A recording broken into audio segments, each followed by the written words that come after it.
what we're going to talk about tonight is obviously, the anatomy of an applicant, and we're really coming at this from the position of the pre-medical, pre-dental review committee. So some of the things that I talk about tonight are specific to our committee, but hopefully,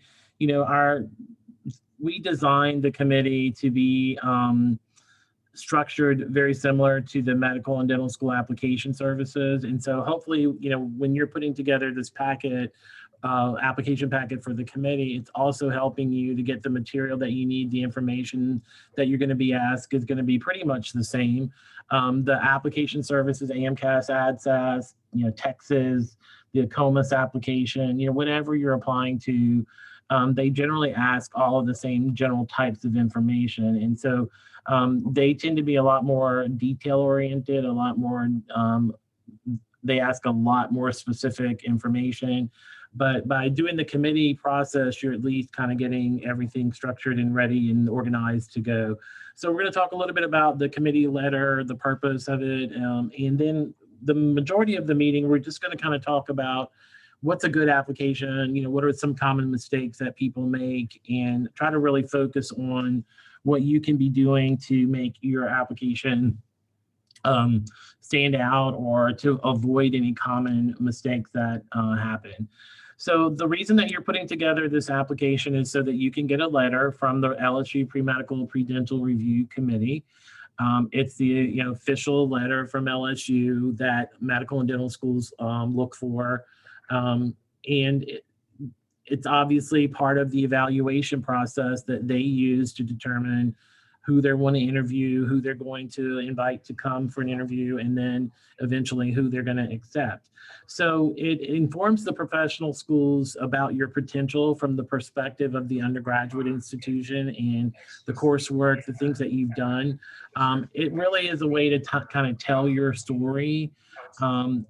In the reason that medical and dental schools like this this process or this committee letters is because we give them sort of a broad-based, holistic review of your application, and it also is an unbiased viewpoint. So, obviously, when you ask somebody to write a letter for you, individual letter for you, you're going to obviously go to the person who's going to provide you with the glowing letter. I mean, that's sort of, you're smart people, so that's what you would do. So the committee letters usually carry a little bit more weight, or are given a little bit more credence, just because it's a group of people. It's not one person. It's a vetting process where we've seen not just how you did in one class, but we see your transcripts, we see the application material that you give us. And so we're able to give them a sort of a broader perspective. Also, they rely on us because if you're applying to med school in Florida or Illinois or something, they don't know the LSU environment, and all they're going to see is this letter grade on a transcript, but they may not understand that that's a really challenging course that the student took. And if you look at their academic record, they've taken all the notoriously difficult classes at LSU. And that explains maybe why their GPA is not a 4.0, it's a 3.6 instead. And so those are the types of things that they're not going to know about, or that a faculty letter, an individual letter is really not going to cover. So we do make it is an individualized letter. It's not a formed letter that we just plug in your data. We try to use the material that you give us, the information that you give us, to sort of craft a letter that is individually tailored for your purposes and your skill set. So what we send to them, so the committee packet includes a cover sheet that lets them know that this is the official LSU pre-medical committee review packet. It has like a cover letter that introduces the committee process to them. There's a statistics sheet that lets them know like how many students have we reviewed over the past 5 years, and what our ratings are for students. And then we have your individual letter, And then we also send them copies of the letters that you send to us. So the faculty letters that you turn into the committee, we are also sending those packets, those letters as well. So what we're trying to do is we're trying to help the medical and dental optometry schools do have a more robust way to look at you, and not just the black and white print on your paper of who your GPA, what your GPA is, and that kind of thing. So when medical and dental optometry admissions people are looking at a student, an applicant, they're asking 3 questions. The first question they want to know is, can this student do this? Or do they have the ability? Do they have the intellectual ability? Do they have the ambition to go out and handle 4 years of med school? So they're gonna be looking for that through your GPA, through the scores that you make on the DAT or the MCAT, and just your academics in general. That's how they are going to answer that question. But then they move beyond that, because there's a lot of people who are very intelligent with great GPAs, but that doesn't necessarily mean that those are the types of people that you want to be in a helping, caring profession like medicine or dentistry. So the next question they ask is, will you do it? So you may be very smart and you can get by on just showing up in the classroom and taking a test, but that's probably not going to work once you get to medical or dental school. So this is where things like the consistency over your entire academic record. Everybody may have a semester where you hit a bump in the road, personal issues come up, family matters happen, but overall, they're looking for consistency across the board. This is where W grades come into play. Whenever you're asking why do they care about W grades, this is where this comes in, because once they accept you, they have to, they can't replace you 2 years from now or 3 years from now, because every class in medical or dental school is taken sequentially with your classmates. And so there's no such thing as a W in medical or dental school. You either pass the class, every class that they give you, you stick it out and you either successfully complete it or you fail it. And if you fail it, that means they're probably kicking you out, or you're going to, at the very least, be required to repeat the entire first year or second year of medical school. So that's why, those are important. But they also, look for challenging courses, perseverance, those kinds of things. The last question, or the third question, is, should you do it? And again, as I mentioned, there are a lot of people who maybe are very intelligent, but they don't have the personality or the people skills. And so this is where they look for, should you do it? Is this really the right match for you and your personality, your characteristics? So this is where things like those personal characteristics that come to play when they're looking at your experiences in your activity section. Or do they see that you're a kind, caring person who's engaged and wants to serve others? That shows up in that section. Are you an ethical person who's going to uphold the high standards of medical and dental professions? Do you have the communication skills to be able to clearly, compassionately explain to a patient things that they may not necessarily understand? Can you do that just as effectively with a child or someone who doesn't have the education level that you do, or with someone who's 85 years old and has all kinds of education? So you have to be able to tailor your communication, and also just the way that you treat other people. That's where this comes into play, because just think about what you want out of your own doctor and your own dentist. Obviously, you want people that you can relate to, who are kind and caring. They can know everything there is to know about medicine, but if they aren't caring and compassionate, that's not who you want to be treating you, or your mom or your grandmother.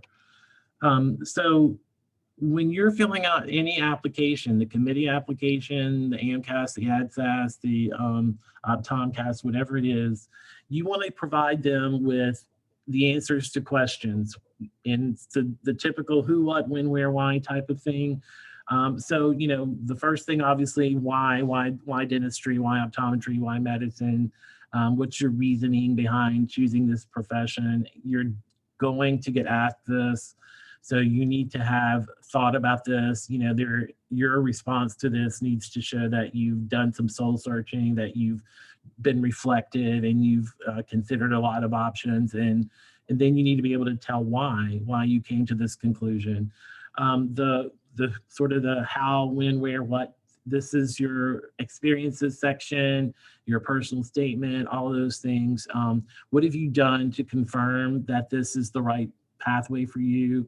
How have you explored the field that you want to go into, and sort of grown in your knowledge and your confidence when you're, you know, in that setting?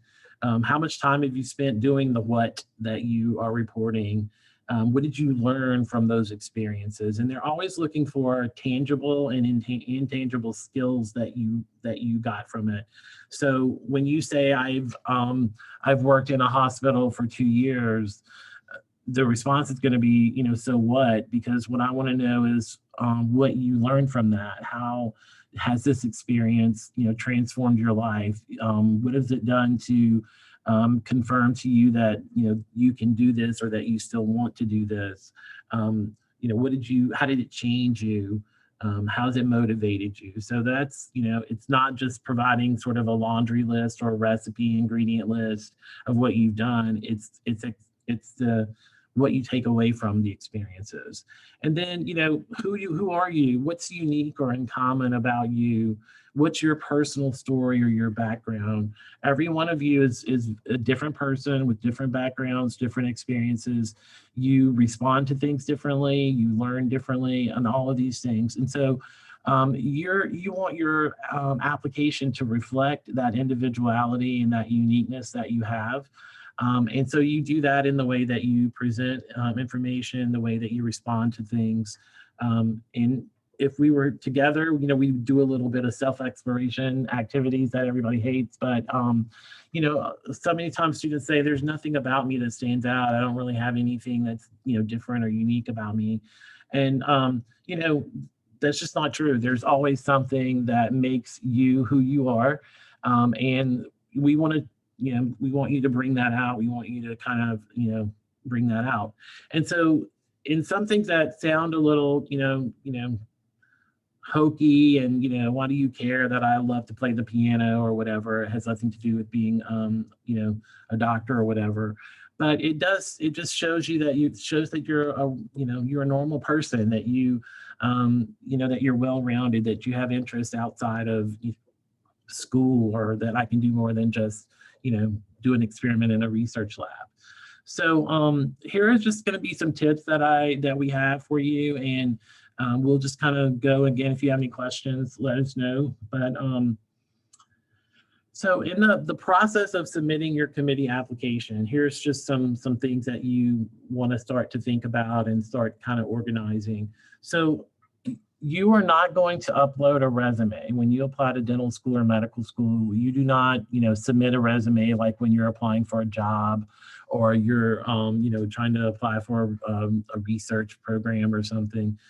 You do not send a resume. What each of these application services in our committee application have an experiences and activities section. They'll be called, you know, slightly different things depending on which application that you're doing.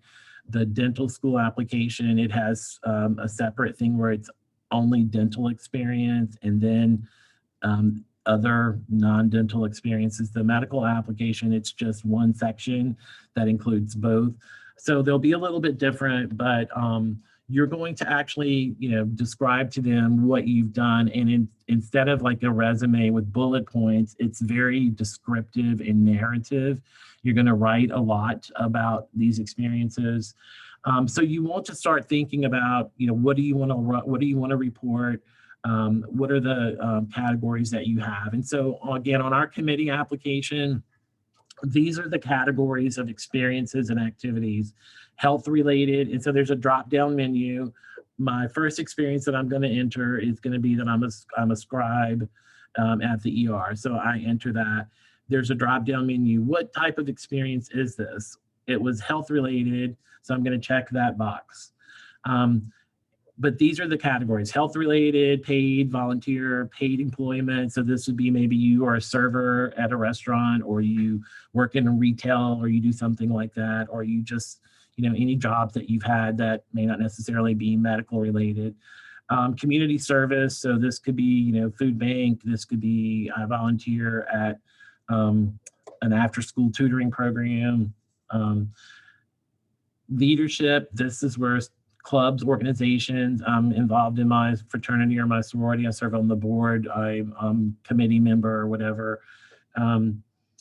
The extracurricular activities, these are things like I'm an athlete, I am in student government, any of those extracurricular things outside the classroom.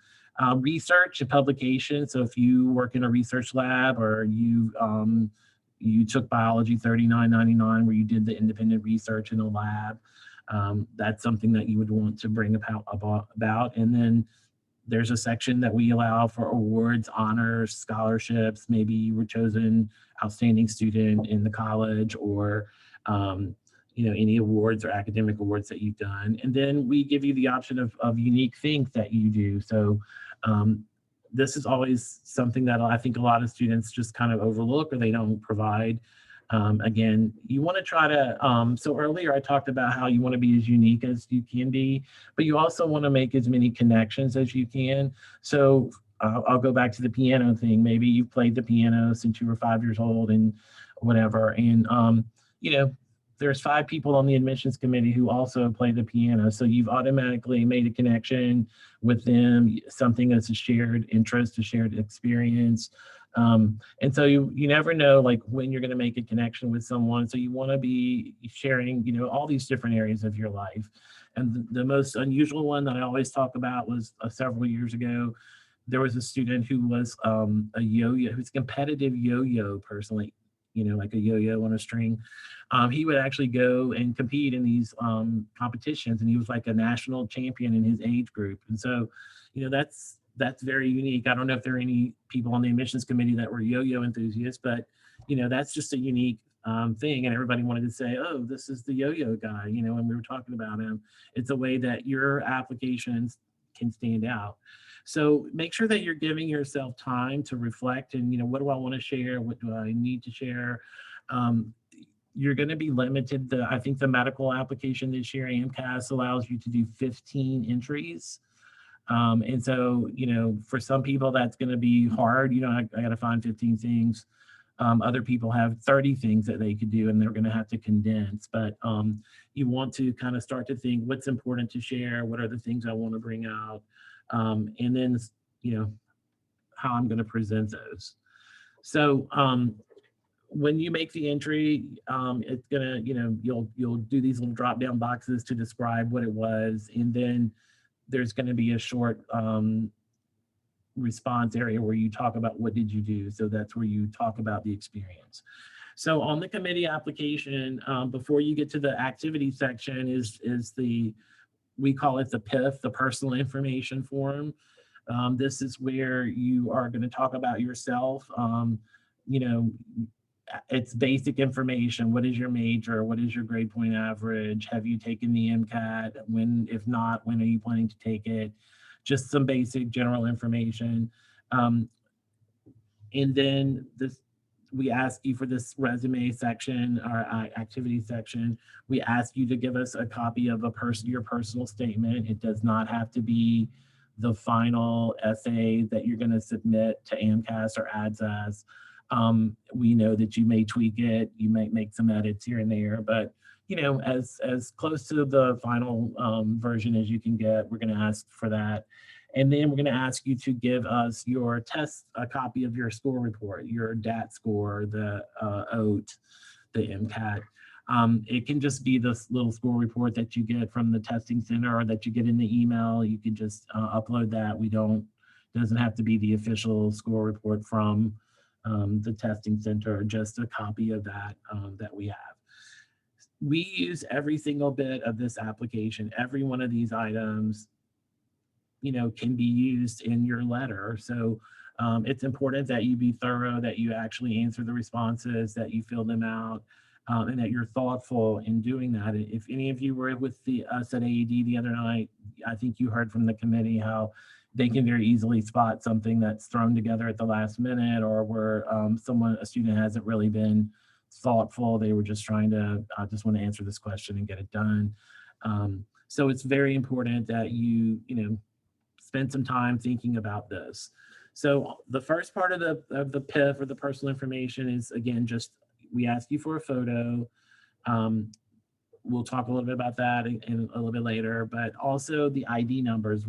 I can't upload your letter to AMCAS without your AAMC ID number or your ADSAS ID number. So you want to make sure that you know what that is, that you have that. That's how they track everything. Just like you have your LSU ID, the medical school application is going to track you by your AAMC ID number. There might be 20 John Smiths applying to med school. So the way they're going to know which John Smith this is through that ID number. And we need to know this as well, because we have to use it when we upload your letters.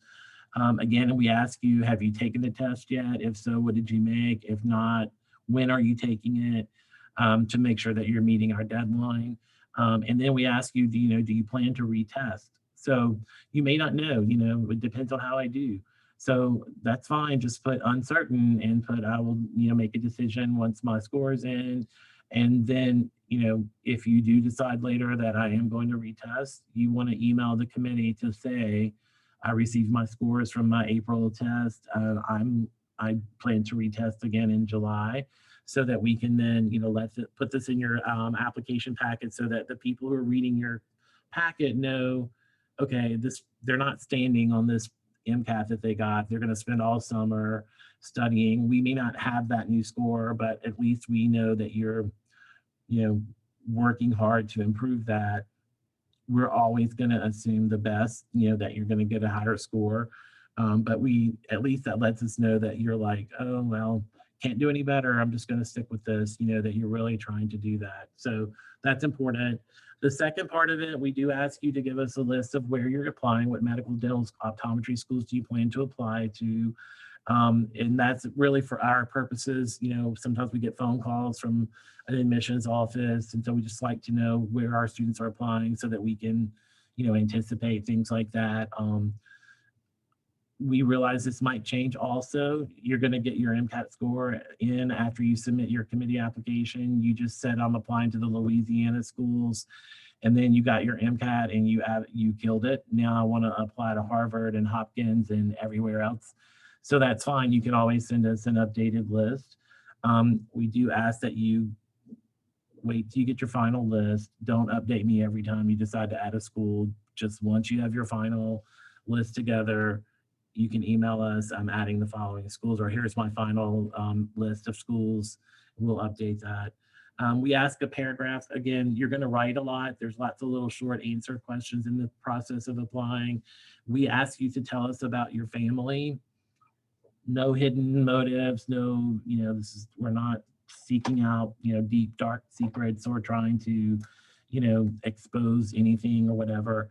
But this is always a really informative question for when we're writing letters, because just by telling me about who you are and where you're from, I can get a lot of info from that. So, if you say, my mom's a doctor, my dad's, an engineer, those kinds of things, I know that, probably you're familiar with the medical profession because you have a parent who's in it, and you have seen the dedication and the sacrifice that it happens.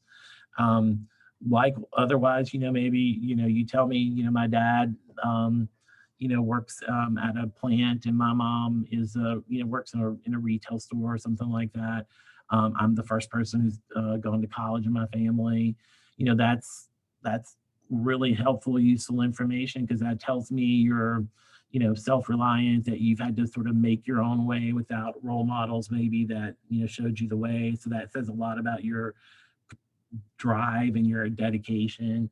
So it's just really to help us see who you are. And so there's no secret formula, there's nothing there's no right or wrong answer here. Um, I've seen all kinds of things done here, like, you know, my family is a tree, my mom is the roots, my dad is the branch, I'm like, okay. But I really just wanted to know kind of what they did and, where you're from and all that. But why did you choose medicine, dentistry? Again, that's a very important question that's going to come out in an interview. You need to have thought about this and be reflective. Our third question this year is, how do you define success? So again, no right or wrong answer. We really just want to see that you have the ability to kind of, put a comma here and a period there, and that it just tells us a lot about your writing ability, your communication skills. So now we're going to kind of move into some common mistakes. Matt, do we have any questions? Yeah, no questions as of now. You guys can, send them in the chat at any point if you want to. So we're going to go ahead, and so what you see here in the kind of the situation, and then the red text is kind of the problems that people tend to make. So the first thing, on the personal information form, the first thing that you do is upload a picture. Before we look at your letters, we look at your application. The first thing that we see on your application packet is a photo. And so it's really important that you have an appropriate photo that you're submitting.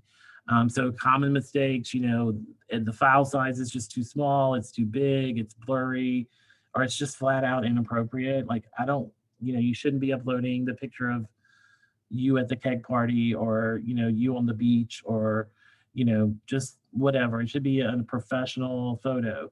It doesn't have to be like done by a professional photographer, but you just want to look, like you're applying to med school or dental school, not that I'm, it just needs to be appropriate. And so when you get invited to an interview, and then the admissions committee is talking about you, when they start to talk about you, your photo is brought up on a huge projection screen, the photo that you submitted.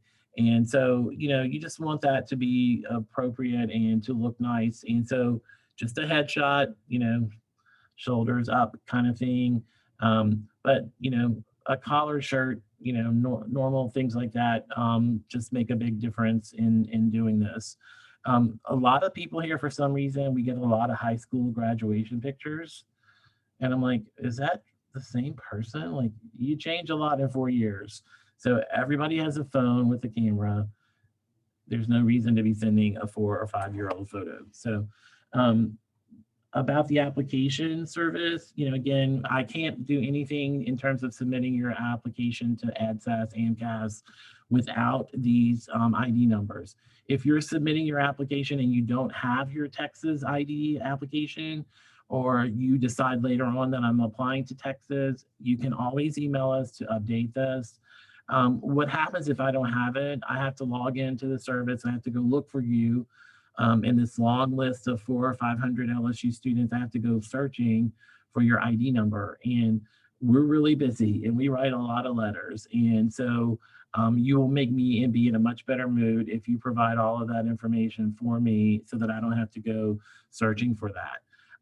What I tend to do is just email and say, I don't have your ID number, until you send me that, I'm not going to worry about writing your letter. So just go ahead and take that, be proactive in providing that information. The other missed opportunity is, again, not sharing that you plan to retest, not letting the committee know, I'm not happy with the score that I got. I know that I can do better. I want to, I'm going to spend my entire summer, in a prep class, or, whatever you're doing, and I'm taking it again in, August 1st or whatever. So even if you're not sure, it's better to go ahead and say, I don't know, I'm going to think about it. Whenever you say no,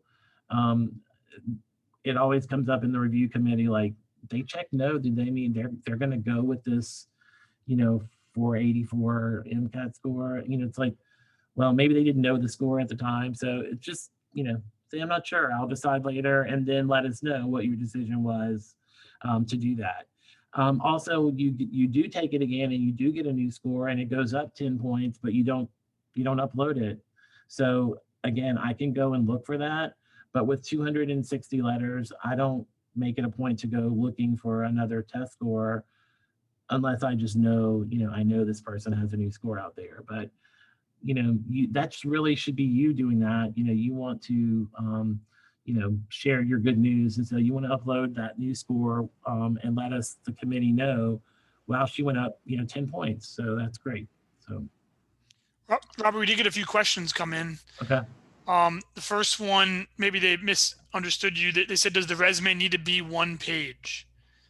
So yeah, so you're not going to upload a resume. You're going to fill out the activities section. But if you may be asking about, you do need a resume that you want to give to people who are writing letters for you. Like if you ask a faculty member to write a letter for the committee, you do want a resume that you can give them because, all they may know about you is how you did in their one class. So you want a resume that shows them that you've been out there in the field and that you've been getting experience. That we do recommend that you try to keep it to 1 page. And that's going to be more like bullet points of what you've done, dates and times. But this application for the committee and for AMCAS, ADSAS, all those others, it's going to be a descriptive narrative of what you've done. So a listing of everything and then a written description. What did you do in this position? What was your role that you played at this place? On the medical school application, I mentioned that you have 15 entries, but then you also have to, we don't make you do this in the committee, but you have to then choose, of all the things I just listed, these are the 3 that are most meaningful. And when you click that this is one of my most meaningful experiences, you have another essay prompt. And you have to then explain why was this one the most meaningful. And I think it's like 1,300 characters. So you're going to write a lot and you're going to describe a lot and you're going to give lots of details. So it's not going to just be that 1-page resume, but you do need that to get letters and other things. Okay, great. The next question is how question 2 on the personal information form is different than the personal statement. Well, usually people in their personal statements are talking more about their journey and their the way that they came to want to go to medical or dental school. So it is similar, but your personal statement is going to be 2,500 characters. You need to be able in 3 sentences to tell your story. So I would just say it's a very condensed version of your personal statement, but they're not going to sit there and read 2,500 characters to find out why you want to be a doctor. So you need to be prepared to give the elevator version of your personal statement. Okay, great. The next question is, I've been told to include activities and experiences until the point of matriculation for AMCAS application. Should we do this as well for the review committee application or just use current past experience? No, I think anything that, if it's ongoing and you're still doing it, it asks for dates. So you'll say, I started doing this June of 2019 and it's ongoing or it's current. Or, it can be ongoing up until the minute that you submit. And there might be things that you're going to continue to do after you submit. So in your description, I plan to continue working at this location until I, go to medical or dental school, or I'll be doing this summer. I'll be working here all summer. I'm working 20 hours a week right now, but I'll be working here full time this summer. So that's why it's important to give details. The last question we have so far is, what if something in the activities section can be put in 2 categories, like both community service and leadership? Good question. That's something I forgot to mention, so thank you. So yeah, so when you're trying to decide how to categorize or separate, what I usually tell people, there are going to be things that are overlapping. They can be in several different things. So while I'm looking at what I have to present, I know I'm going to, do all of these things, I want to kind of look at all of those. I want to look like I'm well-rounded and I want to have as many experiences in all of those categories as possible. So maybe this one could be like a community service or leadership, but I don't really have many entries as leadership. So I'm going to put this one under leadership, and because I already have 3 other things under community service. So there's not a right or wrong categorization, but you just want to look like you're well-rounded. So if something can go in 2 categories, but I have nothing listed under this category, it'd be better to put this one under there because I already have 3 in this other one. I hope that makes sense. So, that's it for now. All right. So, so that's the first part of the personal information form. The second part, again, the schools. Again, your decision about where you're going to apply, is going to change depending on your scores, lots of things like that. So what we ask, again, wait till you get your final list. This is absolutely where I'm applying. Send that. Just from our perspective, there's 2 of us and there's 260 of y'all. So, 5 updates of your school means I have to 5 times go and update your folder. And, so just be kind and just send us your final list when you have it. Again, the paragraph, this is very helpful information. And if when you just kind of throw something there without much detail or 2 lines, it's just, you're missing an opportunity to kind of let us have some information that is very, could be very meaningful to the medical school. So, sometimes, maybe you were in the military. So when you say, my dad's in the military, I understand that a military family moves a lot. You have to learn to make adaptations. You might have lived in 4 different states and gone to 7 different schools or whatever. So those are really details that, again, show me that you're flexible, that you can adapt, that you are easily adjust to whatever circumstance you're thrown into. Those are all really transferable skills to what a medical and dental professional have to do. So that's why, it's the details just are helpful. There is always a danger when students sometimes overshare. And so you want to make sure that, when you are talking about, personal things, you have to really think about that and sort of, decide what you're comfortable sharing. Just remember that any information that you volunteer, that you present becomes, they can ask you any questions about it. So, just keep that in mind, that if you write about something that's very emotional or a traumatic experience, that might be really great to show, I overcame this, I persevered, this was a horrible experience that I didn't allow to define me and I overcame it. That's a great story. But if in the interview you're going to, become emotional and start crying and you're not able to kind of continue because it's still so, fresh and new to you, then maybe that's not, something that you want to share. So, I don't ever tell people don't say anything about that or do say something about that, but it's the same kind of thing. It's like, if your faith is very important to you and you write about that, that's wonderful. That's who you are. That's describes you. But then when somebody asks you a question about your religion, you can't come out and say, they were asking me questions about my religion. That, they're not allowed to do that. Well, they are when you write about it. So just keep those kinds of things, in the forefront. Again, we already covered that second one about the why question. You just need to have a good elevator response, 2 to 3 minutes, that shows thoughtfulness, self-reflection. The mistake that people make is I've always wanted to help people. Well, there are a lot of ways to help people. You can be a therapist, you can be a fireman, you can be all that stuff. So that still isn't saying why medicine is the way I'm best suited to help somebody. Or I've wanted to be a doctor since I was 5 years old. It's like, okay, well, that's probably a very immature, explanation. And so, just don't do what you think people want to hear. Really talk about why you want to do this. Okay, so the most common mistakes, again, are in that experience section. And it isn't so much that they made a glaring error. It's just that they didn't give us content. They didn't give us detail. You just put, I volunteer at the hospital and I've been doing this for 6 months. Doing what? What have you experienced? What did you do at the hospital? You know, how many hours a week are you there? What's the time that you've been doing?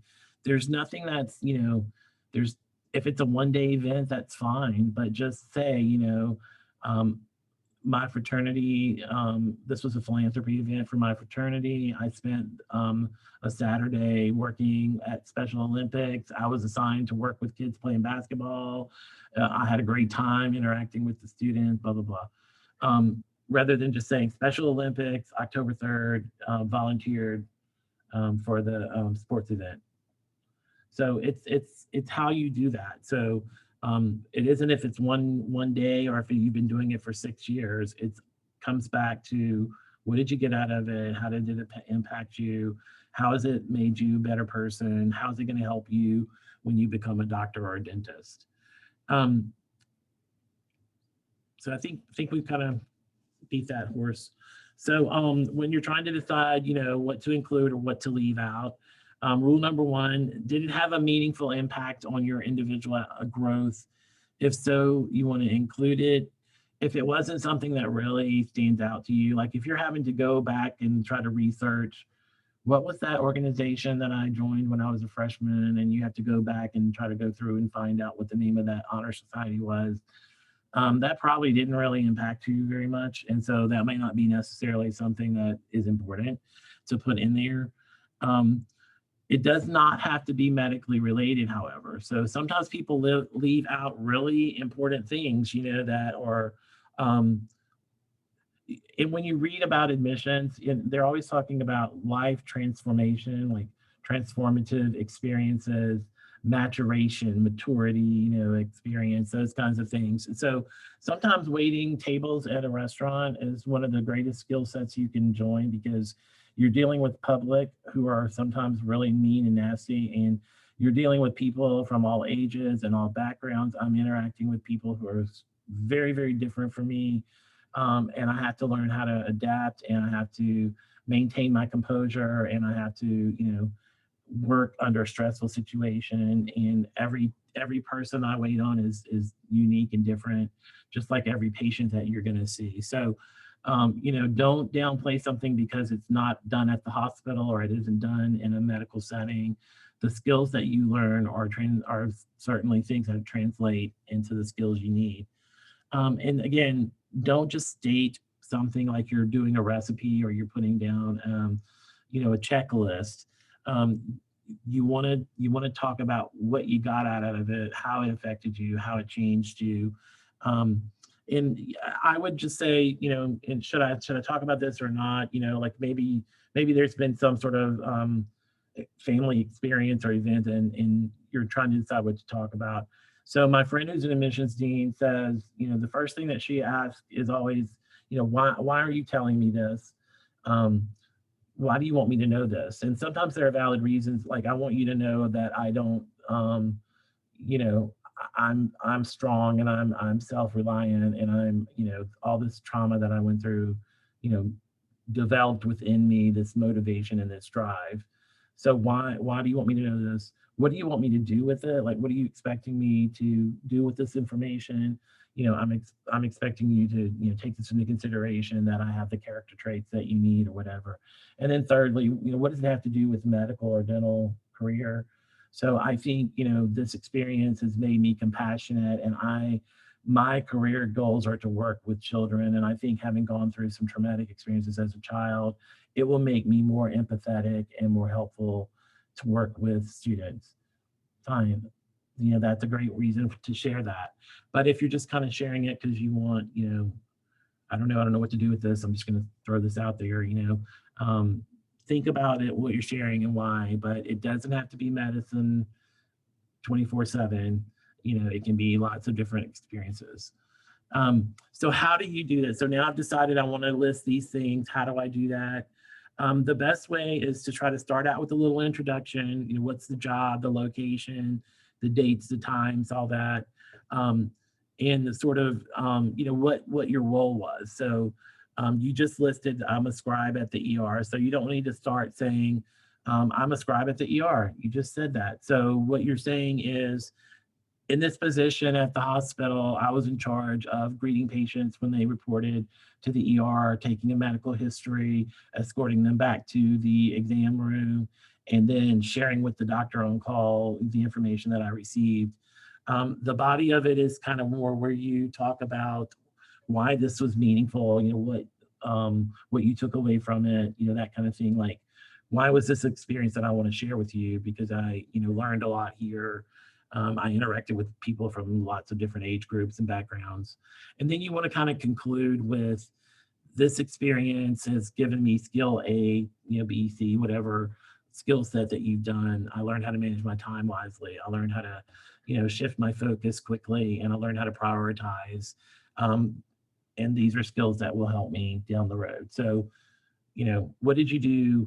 What did you get out of it? And how's it going to help you as a medical professional? So those are kind of the categories to do that.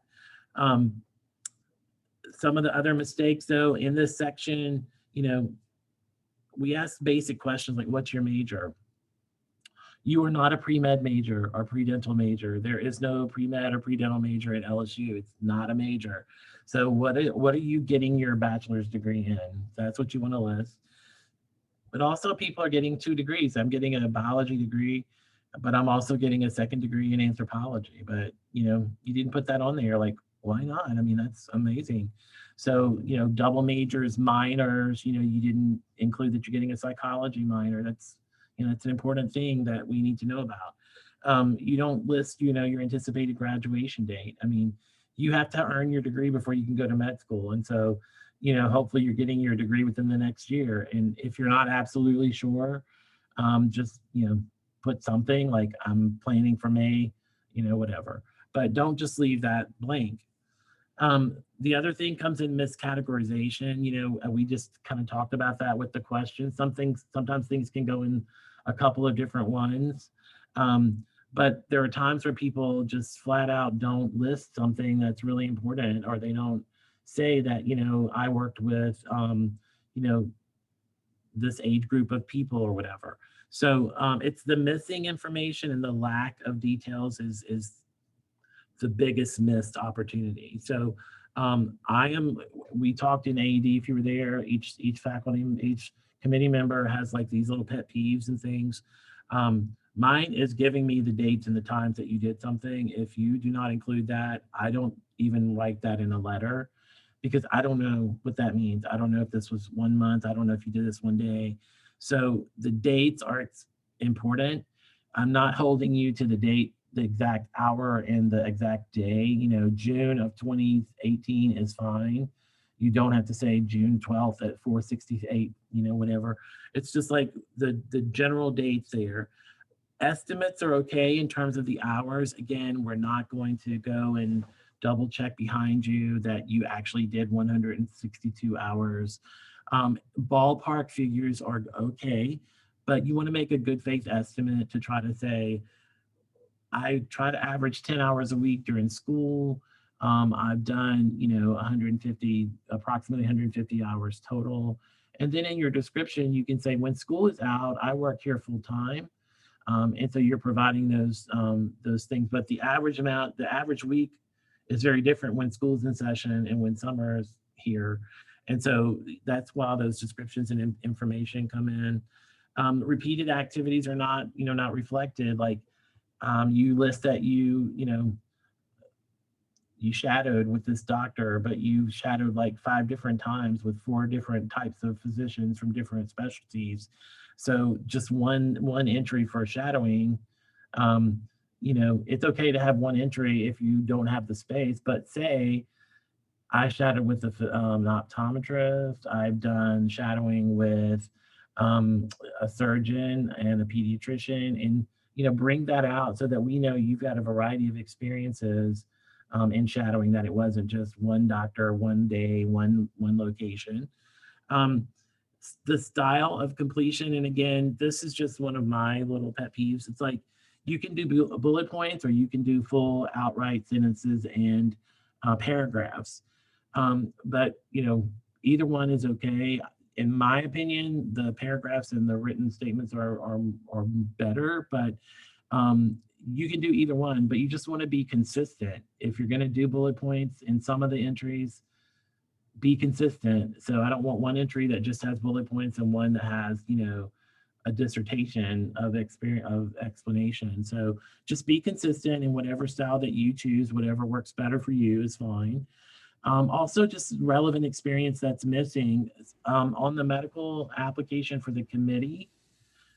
For our committee application, we ask you to share things from high school. Maybe you went to a high school where they had a health professions academy at the high school and you spent a whole semester of high school doing rotations at a local hospital, or you got your nursing assistant certification through this program, or whatever. Those are things that we want to know about, and so we invite you to do that. Other things like your high school valedictorian, you're an Eagle Scout. I did the AHEC summer program for the rural medicine track for AHEC. I did I spent a summer being a candy striper or whatever at the hospital, or whatever they call those people now. And then just your shadowing and volunteering just in general, that you don't say, I volunteer at the food bank because you didn't think it was medical related or whatever. Again, unique and uncommon traits sometimes are revealed just in your day-to-day life. You're really showing who you are, what you do, how you spend your time. So it's really important. The other thing is, always remember that you're applying to medical or dental school. So those things that are clinically related are the most important. You don't want to bury those down as entry number 15, where I just read 300 words about, your, volunteering at the food bank. That's wonderful. But the first entry that I wanted to read about was your clinical experience. So the way that you organize them, you want your medical clinical stuff. People lose interest after they've read 400 packets, and they may start skimming. So you want your first entries to be the most relevant or the most clinically related experiences. Gosh, Robbie, we do have a question that just came in. Are there any resources that you recommend that can help us narrow down a list of schools? I've looked at the school websites to see the average GPA and MCAT scores on their current classes, but are there any resources that can help us factor in our experiences? Yeah, I mean, there's a lot of like these websites, like studentdoctor.net, where, type in your GPA and your test score and we'll give you a list of schools. I mean, those things are not useful. You're going to get the most reliable information directly from the source. And so, websites are the best thing, but you can also, the AAMC, the Association of American Medical Colleges, has a publication. It's called the MSAR, Medical School Admission Requirements, MSAR. And the Dental Association has a similar one for dental schools. These are the actual reported information that's collected every year directly from these schools.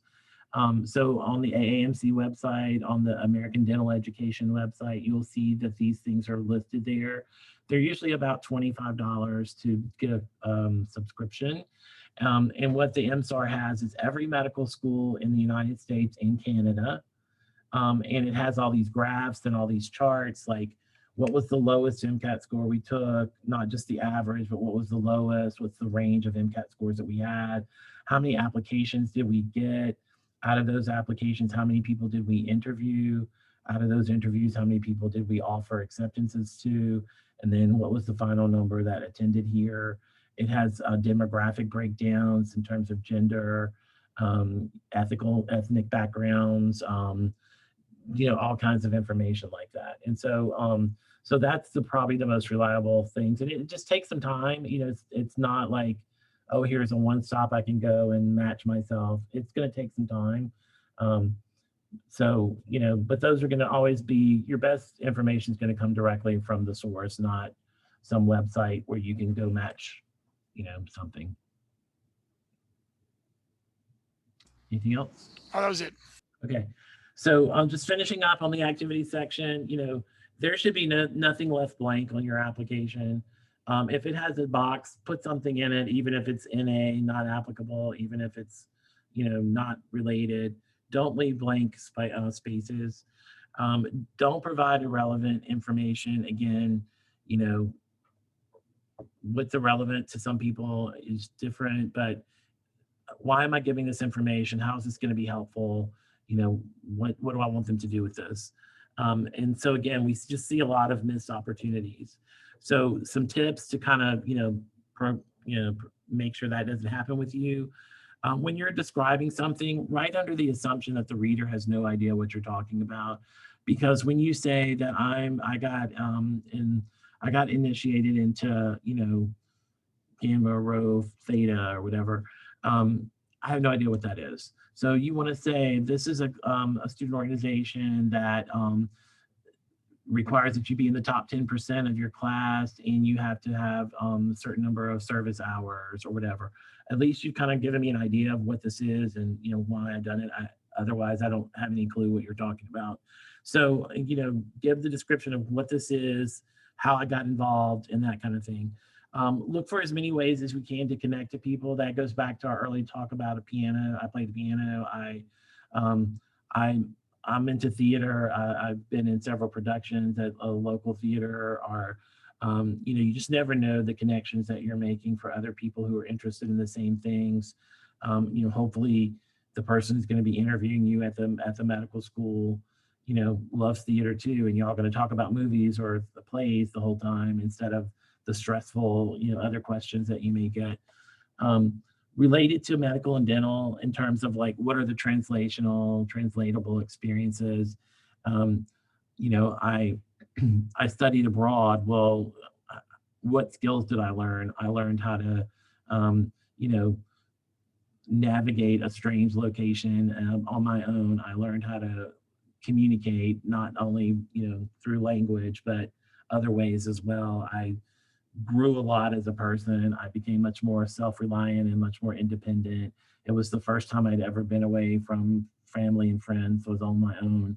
Those are things that you want to translate into, again, evolution, maturation, how you've grown.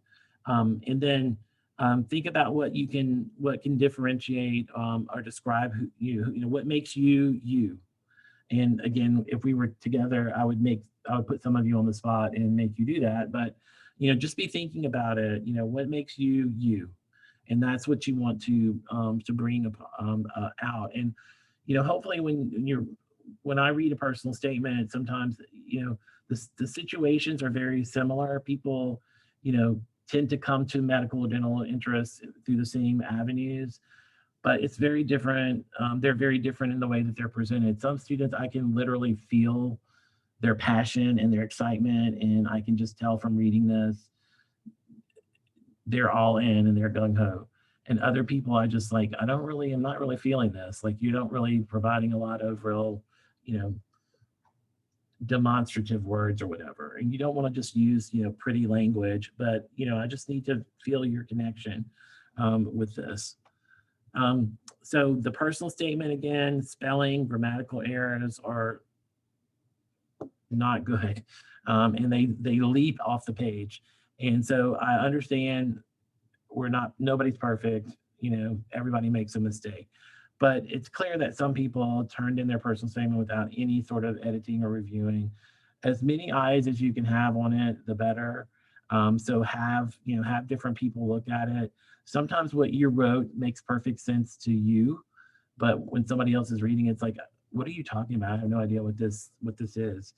It's either too long or it's too short. If you're just writing a paragraph, if I'm an admissions person, I'm thinking, this person really doesn't have anything to write about. They have no life experience, or they don't care.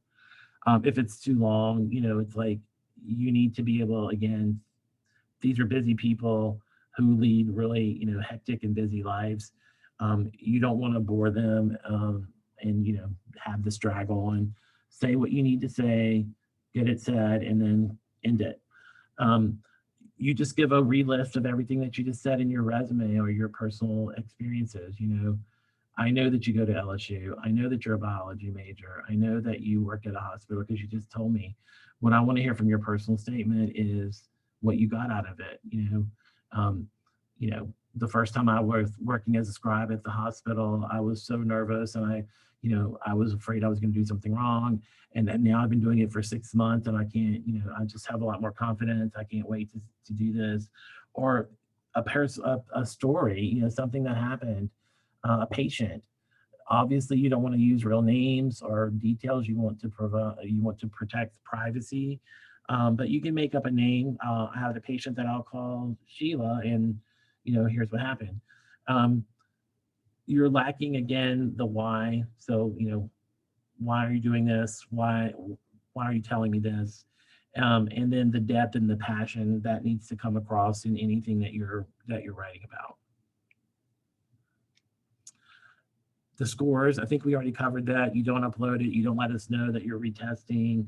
That's a missed opportunity, for us to know. So some of the things that cause us problems when we're trying to submit, again, wrong contact information, the wrong ID numbers, not letting the committee know that you've changed your mind or that you decided now to apply to Texas, or that you want to do the DO application as well as the allopathic application.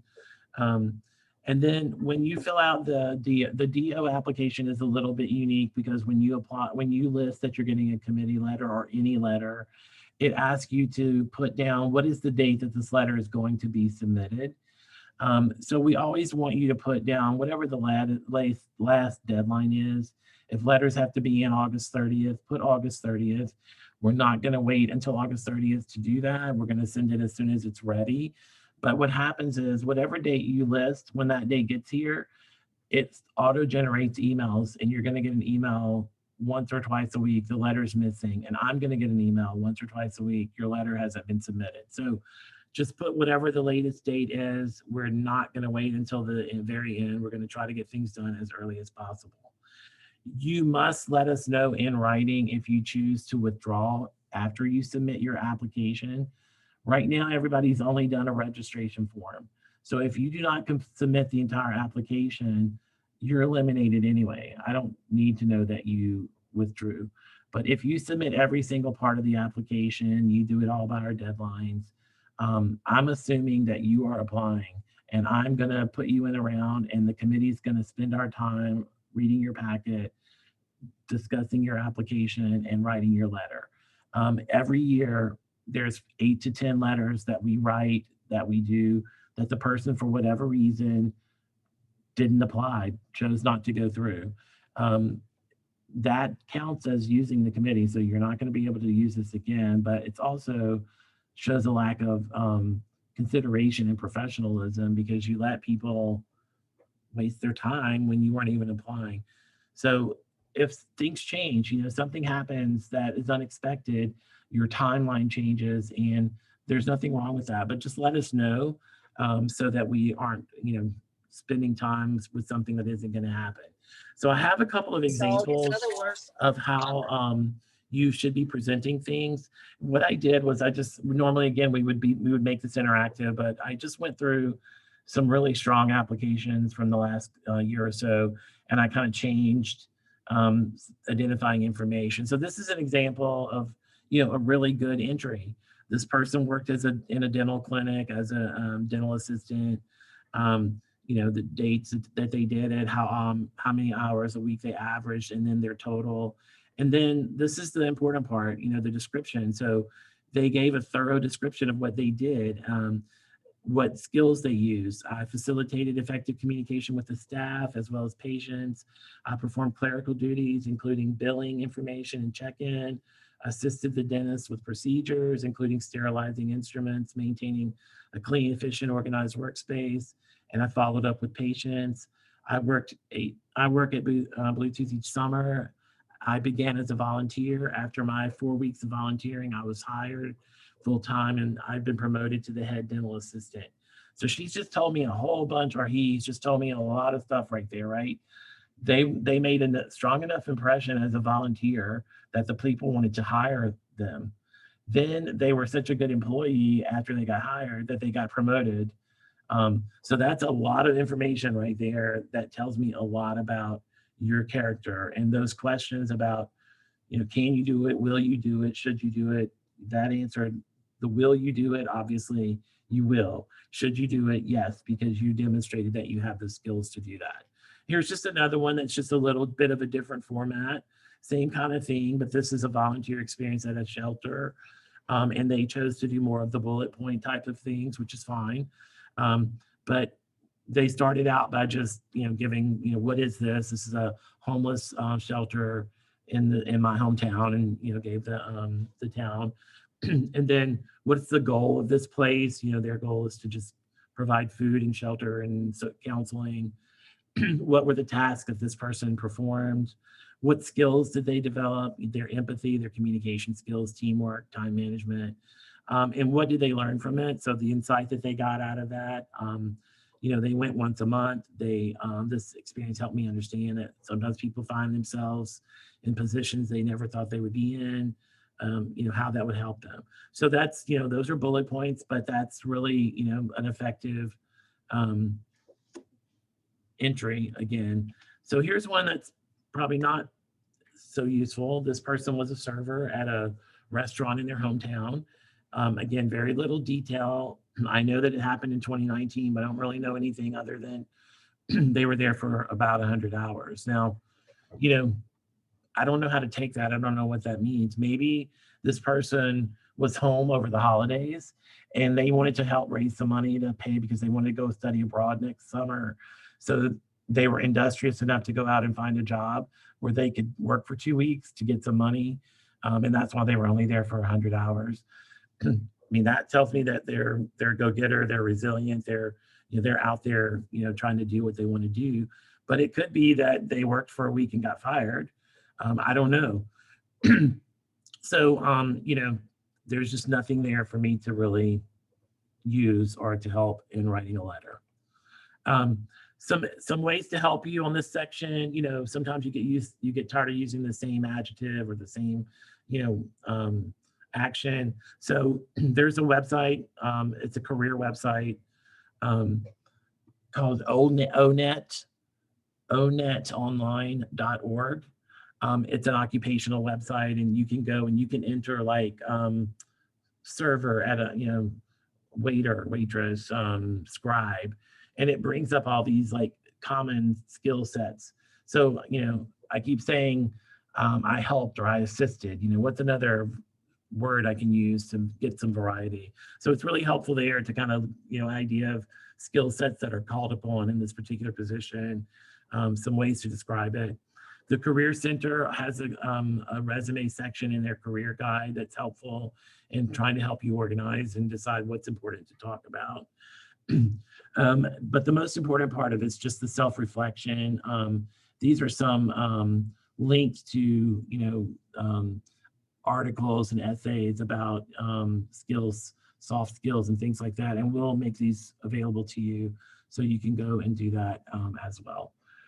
So I'm running out of voice and we're running out of time. So let's just see if anybody has any questions that you want to ask.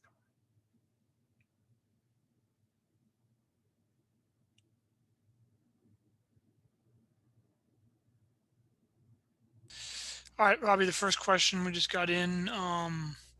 If we start filling out the application, decide to stop and continue the next day, does the information get saved and we can continue later on, or do we have to complete it all in one sitting? Yeah, it's supposed to save. If it's working correctly, then you should be able to save and come back. You can't actually hit the submit button until every single section is filled out. But maybe you did the first part of the PIF. You should be able to save it, and then when you come back, bring you back to there. That's the ideal world. But if you find it's not working, let us know so we can check on that. For AMCAS and ADSAS, absolutely, you can save. You can do one section at a time. You can do part of a section, and when you log in the next time, it's going to say, "Do you want to start where you left off?" We're not that fancy, but that they do definitely. And this is not something that you're going to sit down and do, in one sitting. This is going to take you a while.